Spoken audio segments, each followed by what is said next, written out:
इस साल की सबसे बेस्ट मूवी कौन सी है? अगर ये क्वेश्चन मैं आपसे पूछूं तो आपके बतेरे आंसर हो सकते हैं, लेकिन मेरा एक ही होगा और वो मुझे आज पता चल चुका है। स्टीवन स्पीलबर्ग चाचा ने कोई पिक्चर निकाली ना, हॉन्टेड 3D नाम की एक मूवी आई है, वो देखकर आ रहा हूं मैं। और भाई यार क्या मजा आया मेरे को, और मैं ये मजा हर एक इंसान, प्राणी, जीव जंतु सबको देना चाहता हूँ। तो आप भले ही 2 हाथ 2 टांगों वाले मनुष्य हो या कोई नेवला, जाके इस मूवी को थिएटर में डेफिनेटली देखो। लेकिन उससे पहले कॉन्टेक्स्ट क्लियर करना जरूरी है मेरे मित्रों। तो हॉन्टेड 3D नाम से ऑलरेडी एक मूवी आ चुकी है, 2011 में आई थी। आज जो आई है वो भी हॉन्टेड 3D है, लेकिन एकोज ऑफ द पास्ट ये उसका ऑफिशियल टाइटल है। पहली बात तो इस मूवी का शो मेरी सिटी में लग गया, वही अपने आप में इतनी बड़ी बात थी। मैंने बोला इस मौके को जाने नहीं दे सकता है। 10 टिकट लिए मैंने, मजाक नहीं कर रहा हूँ, लिटरली 10 टिकट खरीदे मैंने ताकि ये शो चालू हो, कैंसिल ना कर दे। क्योंकि जब हम गए थे तब कोई भी नहीं था, पूरा का पूरा थिएटर खाली। बाद में कुछ एक्स्ट्रा लोग आ जरूर गए थे इसको देखने के लिए, लेकिन सुन के आप सरप्राइज मत हो क्योंकि मैं भी सरप्राइज नहीं था। अभी जब ये वीडियो बना रहा हूँ तभी बुक माई शो के ऊपर इंटरेस्ट की बात करूँ कि कितने लोग पिक्चर देखने के लिए उत्साहित हैं। क्या आप गेस करना चाहोगे नंबर 1 पे कौन होगा? इम्तियाज अली की एक मूवी आ रही है जिसमें दिलजीत दोसांझ है, उसको 11,000। कंगना रनौत की मूवी आ रही है, उसको 18,000। मनोज वाजपेयी की मूवी रिलीज हो रही है गवर्नर नाम से, उसको 16,000। स्टीवन स्पीलबर्ग भी इस मैदान में कूद चुके भाई, डिस्क्लोजर डे 34,000। ये सारी की सारी मूवीज आज रिलीज हुई और इन सारी की सारी मूवीज को हॉन्टेड 3D ने पछाड़ दिया है। 1,35,000 लोगों ने लाइक कर रखा है इस पिक्चर को। स्पीलबर्ग जो हॉलीवुड का एकदम लेजेंडरी डायरेक्टर माना जाता है, उसकी मूवी से भी 5 गुना ज्यादा। थोड़ा और आगे चले जाते ना तो ऑडिसी को पीछे छोड़ देते। क्रिस्टोफर नोलन की मूवी 1,60,000 पे, हॉन्टेड 3D अगर उसको बीट कर जाती, ओ माय गॉड, हॉलीवुड के मुंह पे थूक दिया ऐसा होता। क्योंकि कहां एक तरफ वो पागल नोलन सब कुछ रियल पे शूट करना चाहता है, IMAX 70 मिलीमीटर फिल्म चलाएगा। हॉन्टेड 3D भैया ऑलमोस्ट 90% पिक्चर AI से बनी है, और मैं ये मजाक नहीं कर रहा हूँ।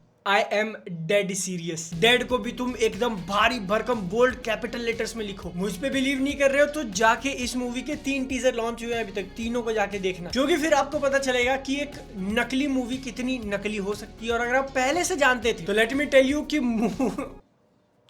ट्रेलर सिर्फ ट्रेलर है भाई, असली पिक्चर का कोई जवाब नहीं। क्योंकि मैंने जो माल मसाला एक्सपीरियंस किया है, मैं तुमको हर एक क्लिप निकाल के दिखा सकता हूँ इसी के ट्रेलर में से क्या गलती थी। लेकिन आई डोंट नो मेकर्स क्या करें, कॉपीराइट मार दें, कोर्ट चले जाएं, तो इसलिए मैं रिस्क नहीं लूंगा। 90% AI वाली जो बात मैंने कही वो भी एक रफ एस्टिमेट है, क्योंकि कहीं कहीं जगहों पे 3D और ग्रीन स्क्रीन एकदम बुरे वाले दिखाई दे देते हैं। एक शॉट था जिसमें कैरेक्टर एल्बम पलट रहा था, फोटो वाला जो एल्बम है ना, उसमें फोटो से ग्लिच कर गए। ऐसा पेज पे जो खांचे होते हैं जिसमें फोटो डालना होता है, उसके बाहर निकल के अजीबोगरीब दिख रहा है, क्योंकि वो एक ग्रीन स्क्रीन का शॉट था और उसमें ग्रीन स्क्रीन में आप फोटो सही से लगा नहीं पाए। एक सिंगल अगर कोई सीक्वेंस है ना, कि मान लो गाड़ी यहाँ से यहाँ जा रही है, तो उसको दिखाने में 3-4 कट मारे, पहले सामने वाला एंगल, फिर ऊपर वाला एंगल, फिर पीछे वाला एंगल, और तीनों ही शॉट में दिन का रात, रात का दिन बदल गया है। एक जगह पर तो फ्रेम में 2 लोग खड़े थे, मान लो मैं एक हूँ, दूसरा यहाँ पर खड़ा है, और उसके पीछे का बैकग्राउंड आप देख ही नहीं सकते हो, एकदम मक्खन जैसा स्मूथ। और फिर जब तीसरा कैरेक्टर जो सामने खड़ा है उसका रिएक्शन दिखाने के बाद वापस से ये एंगल लगाते हैं, तो अब ठीक हो गया। खिड़की के ऊपर कॉकरोच चलने वाला इफेक्ट इतना बुरा लग सकता है, मैंने आज तक नहीं सोचा था।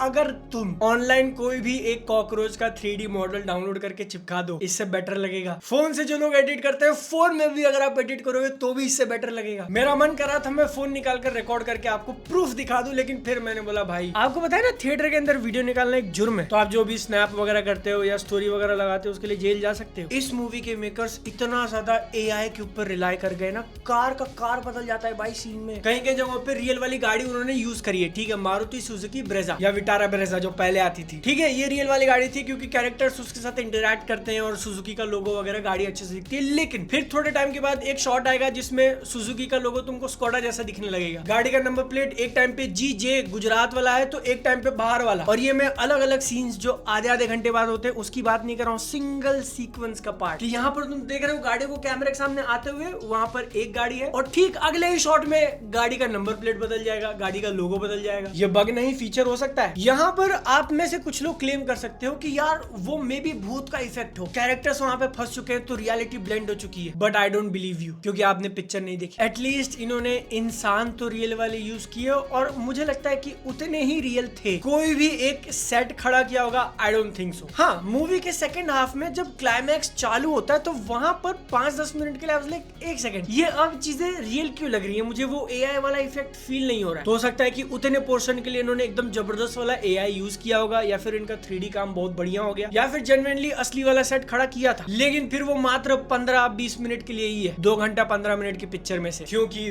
बाकी टाइम पे आपके इंसान रियल हैं, कैरेक्टर्स रियल हैं, लेकिन बैकग्राउंड में इतना ज्यादा पॉप कर जा रहे हैं। आपने अगर कभी कटआउट निकालने की कोशिश करी होगी तो हार्ड लाइंस बन जाती है ना, इंसान वैसा दिख रहा है भाई बैकग्राउंड में कि अगर 2 लोग यहाँ फ्रेम में और तीसरा पीछे खड़ा है तो वो ऑब्वियसली थोड़ा ब्लर्ड होगा, और उसका कटआउट दिख रहा है तुमको एकदम ऐसा लाइन मारा हुआ है, लेकिन उससे ज्यादा शार्प उसके पीछे का बैकग्राउंड है। तो तुम समझ रहे हो कि ये इंसान ज्यादा ब्लरी है और आप पीछे का ज्यादा डिटेल देख सकते हो। मूवी के नाम में 3D लिखा हुआ है, जिसके लिए आपसे 3D के चार्जेस भी एक्स्ट्रा वसूल किए जाएंगे। अब यहाँ पर हो सकता है कि थिएटर वाले की क्वालिटी लो हो, लेकिन इसका 3D इतना बुरा लग रहा था, आंखों का दर्द और सर दर्द क्वाइट लिटरली, क्योंकि आपके बैकग्राउंड लो क्वालिटी के हैं। उसमें अगर कोई पर्दे वाला ऐसा मुड़ने वाला पैटर्न है तो वो आगे प्रेजेंट कैरेक्टर से ज्यादा पॉप कर रहा है। मैंने थोड़ी देर के लिए चश्मा निकाल कर देखा तो ज्यादा बेटर लग रहा था, क्योंकि मैं फिर कुछ देख ही नहीं पा रहा। तो अगर आप में से कोई लोग ये मूवी देखने जा रहे हो, मैं कहूंगा एक छोटा सा एक्सपेरिमेंट करके देखना कि पूरी पिक्चर आंख बंद करके, वो एक होता है ना कि कोई आपको कहानी सुना रहा है और आप इमेजिन कर रहे हो, वो करोगे तो बहुत बेटर एक्सपीरियंस होगा आपका। क्योंकि ये 3D और चश्मे के साथ एक्सपेरिमेंट करते करते फाइनली मुझे क्रैक मिल गया, मैंने सिस्टम हैक कर लिया। अगर आपको आंखें खोल के देखने ही है और आपको एकदम बेस्ट पॉसिबल एक्सपीरियंस चाहिए तो एक आंख बंद करके चश्मा लगा कर देखना। मजाक नहीं कर रहा हूँ, ये सबसे ज्यादा बेटर ऑप्शन था। लेकिन चलो मैं कहता हूँ ये भी ठीक है। अब तक मैंने जितनी कंप्लेंट्स करी वो भी ठीक है। आपने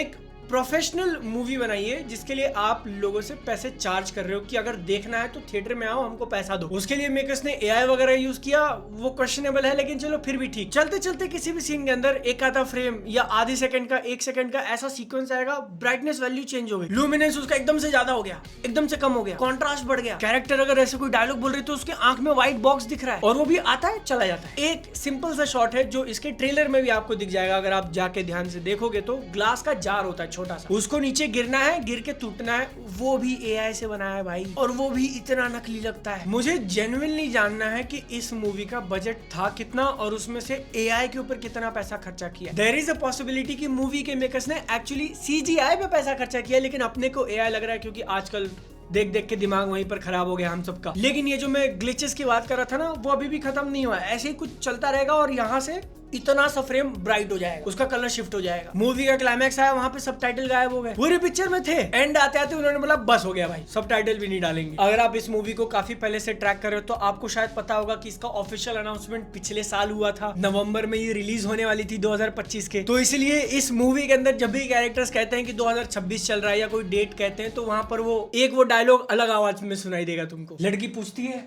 कौन सा टाइम चल रहा है, कौन सा साल है, तो हीरो एकदम से बोलेगा अभी 2026 चल रहा है। ये ऐसा लगता है। एंड सबसे ज्यादा मजेदार कांड बताऊं तुमको ही पता चलेगा कि मैंने ध्यान से देखी है मूवी। एक वो रामू काका वाला कैरेक्टर होता है ना, जो महल की रखवाली कर रहा होता है, केयर टेकर उसका एक सीन है जिसमें बंदा स्टैचू की तरह फ्रीज हो चुका है और पीछे उसका डायलॉग चल रहा है, वो एक्सप्लेन कर रहा है क्या है, एंड आई वाज लाइक ये हिल क्यों नहीं रहा भाई जैसा तुमने अभी देखा ना, एग्जैक्टली वही हुआ है। तो आई थिंक इससे आपको समझ में आ चुका होगा कि ये एक मूवी नहीं बल्कि गेस द मिस्टेक्स वाला एक वो गेम होता है ना, लेफ्ट साइड में तुमको एक फोटो दिखाते हैं और राइट साइड में उसमें से कुछ चीजें गायब है, तो तुमको ध्यान से देखना है क्या, कहाँ, कैसा। This movie is basically that कि आप आओ, बैठो और गलतियां ढूंढो। एक बहुत ही कमाल का इंटरएक्टिव एक्सपीरियंस था मैं कहूंगा, और इसीलिए मूवी बोर नहीं करती है। ये मैं जेन्युइनली बता रहा हूँ, ये मैं मजाक नहीं उड़ा। पिक्चर में लाख बुराइयां हैं, मैं तो अभी तक सिर्फ गलतियां गिना रहा था। इसके डायलॉग्स, इसका म्यूजिक, इसका भूत, भाई मैं फिर से अपनी बात रिपीट कर रहा हूँ कि इसके 3 टीजर आए हैं, तुम तीनों जाके देखो,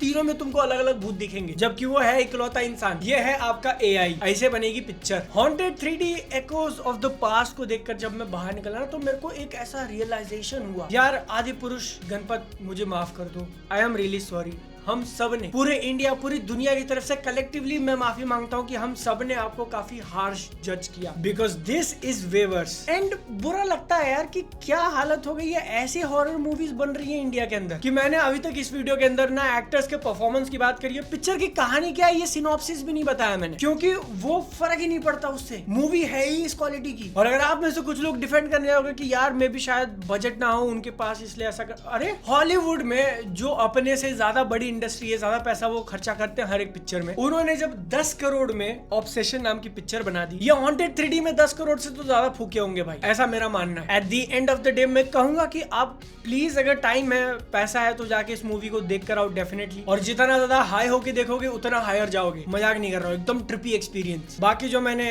10 करोड़ वाली हॉलीवुड की हॉरर मूवी ऑब्सेशन की बात करी, उसका वीडियो यहाँ पर है, वो आप जाके चेक करो, क्या पिक्चर है वो। मेरी सलामती के लिए दुआ करना। आज के दिन 5-6 मूवीज थिएटर के अंदर रिलीज हुई है, लेकिन मेरे अंदर का कीड़ा था जो कह रहा था हॉन्टेड 3D वही देखेंगे हम, क्योंकि स्पीलबर्ग की डिस्क्लोजर डे पे बनाऊंगा, साला कोई व्यूज नहीं आएगा, लेकिन वो देखने जरूर जाऊंगा क्योंकि मेरा मन है। ठीक है, काम का काम कर लिया, आप उसके लिए एक लाइक कर देना, चैनल को सब्सक्राइब करना, सेहत का ध्यान रखना। मिलेंगे अगली बार, टाटा बाय बाय।